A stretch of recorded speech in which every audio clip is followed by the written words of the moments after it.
This student made $1,260 that month using the Anchored VWAP, and I'm going to show you trade examples and the trading strategy so you can use it on your own. So first of all, the money management here is very important. You can see how the trader here used the Anchored VWAP here on tools, right? Sometimes just a pullback, because when the market is just doing a lot of green or red candles, we just can't use the Anchored VWAP because it's a tool that is being used using a retracement. So here you can see how the trader had 3 losing trades, lost $300, but had 3 winning trades and made $1,580.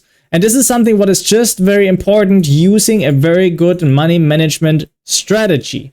So first of all, before we're looking at those trades here, for example, here I have here a couple of trade examples. That means like how it can run very good. As you can see, we place the Anchored VWAP, the market comes back. It does like a same length from here to there. As you can see here, it's like from here to there, there's like same length inside, almost same length.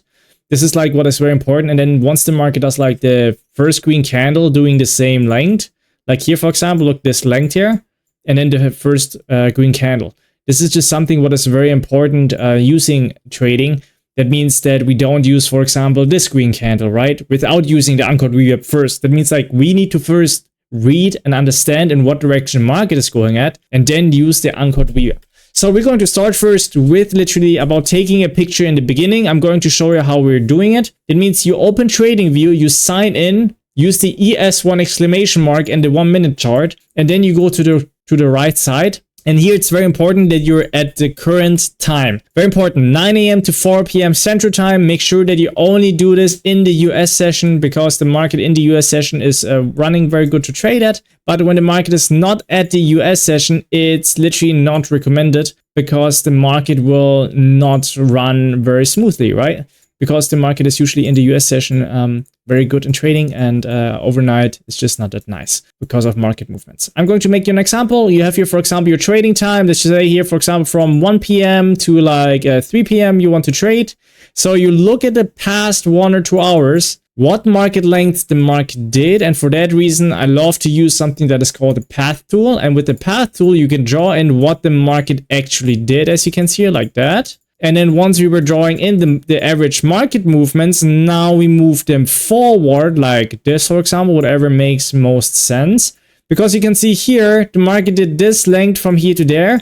And I would assume that the market does around this length and then just does exactly the same what it did past hour. And then we move it front and then we take a picture like this. And this is our trading plan for the whole hour. That means we can't assume that the market is going down here right now. And we can't assume, for example, that the market is going to a high, for example, up here. Or like to a smaller high, for example, here. Because here we have a green red candle. The highest wick is here. What is very important is we need to be realistic. That means like, where can we assume that the market is going at? Maybe just like to a smaller low like here. Maybe to a smaller high just like up here, right?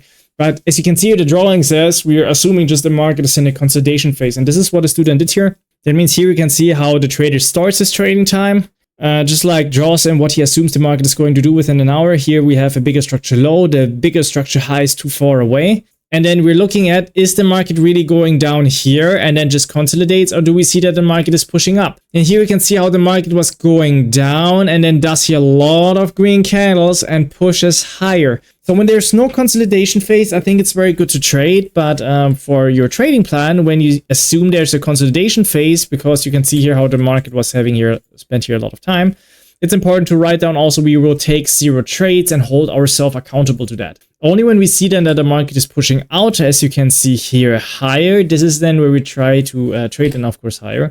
And this is the trade example here. You can see now here the market was going lower. We are here in a consolidation phase. You can see how the market goes higher. We're also consolidating here, pretty dangerous. Because when the market has here a consolidation phase and is nearby, the market very often still goes back. This is where a lot of stop odds is happening. That means do not just place the Anchored VWAP on the lowest point and then just assume that LT5 is going to work. You need to have market experience, see that the market really wants to go towards the target, and then you can use the Anchored VWAP while the market is very good in a trend. That means here, for example, you see here where my mouse is, that the market was pushing out. And you can use those consolidation phases. That means, for example, like this one. in comparison if it's how far it is away from the next consolidation phase. So you see from here, for example, this consolidation phase, or some people even love to draw it in like this, because here we have a lot of candles, but most candles are just in this area here. This consolidation phase to this higher low or this market area was just way more further away, and this is the main reason why it makes so much sense to trade up here, because here we can expect the market more to go higher, and this was also the reason why the trader then traded up here again. By the way, what I really love is in the money management is to adjust $100 a trade. This is something what is very good when it comes to futures trading.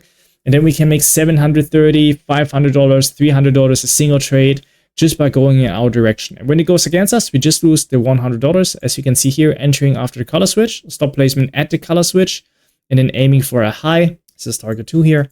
And then you can see how the trader enters up here again within the smaller color switch and just makes $550.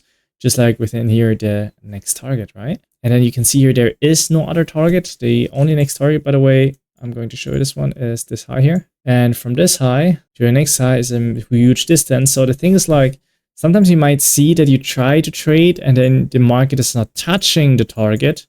And it's all right. It's just important that before the market is touching the target, or when the market is touching the target, that we have this 1-to-5 risk-reward ratio. That means when we adjust here $100, that we can make $500 here before the market is reaching the target if we see that it has struggles touching the target. Because if you see like high to the next high has a big distance, this is where just problem happens, right? When you see a lot of highs like here very nearby, very often the market can go towards all three until like to the next high that is just having more distance.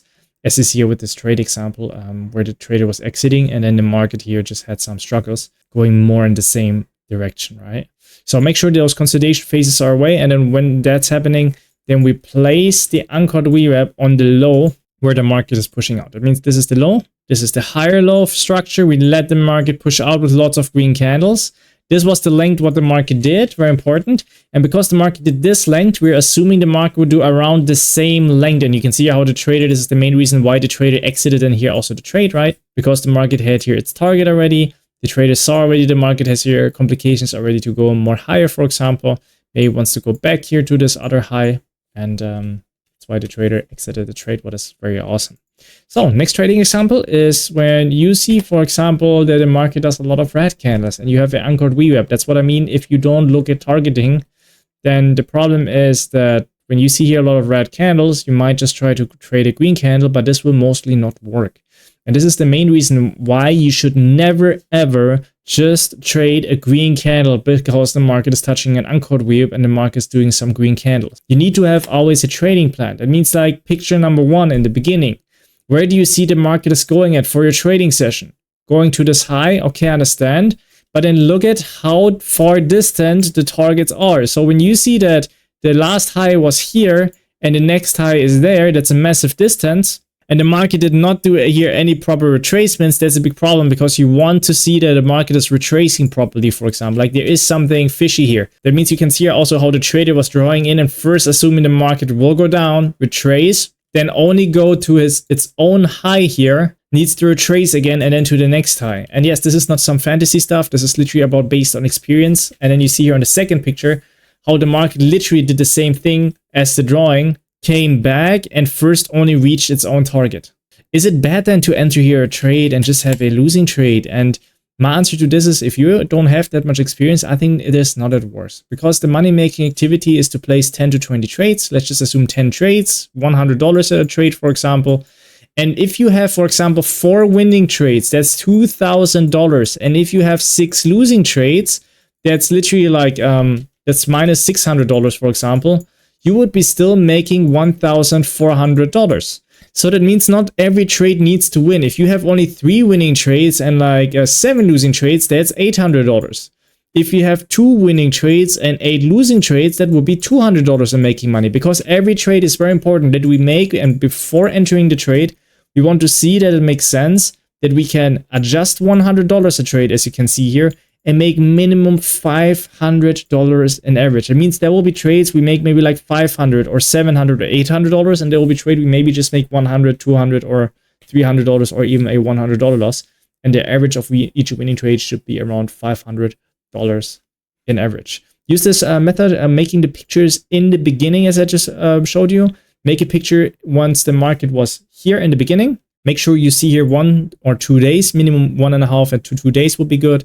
And then make sure you make a picture in the end here, and then just look what the market did in your trading session. I get very often the questions, by the way, is it good to trade the S&P 500, but I want to trade the Euro US dollar or the gold or whatever?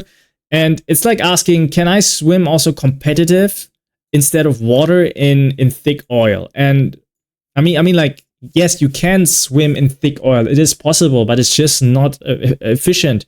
In the S&P 500 futures, you will get way more signals. You can invest way more less time. That means just like 1 or 2 hours or maximum 3 hours, you would have 10, 20, 30 trading signals, as I just showed you here, of adjusting $100 a trade, being able to make $500 a trade. Is just way more efficient using this method.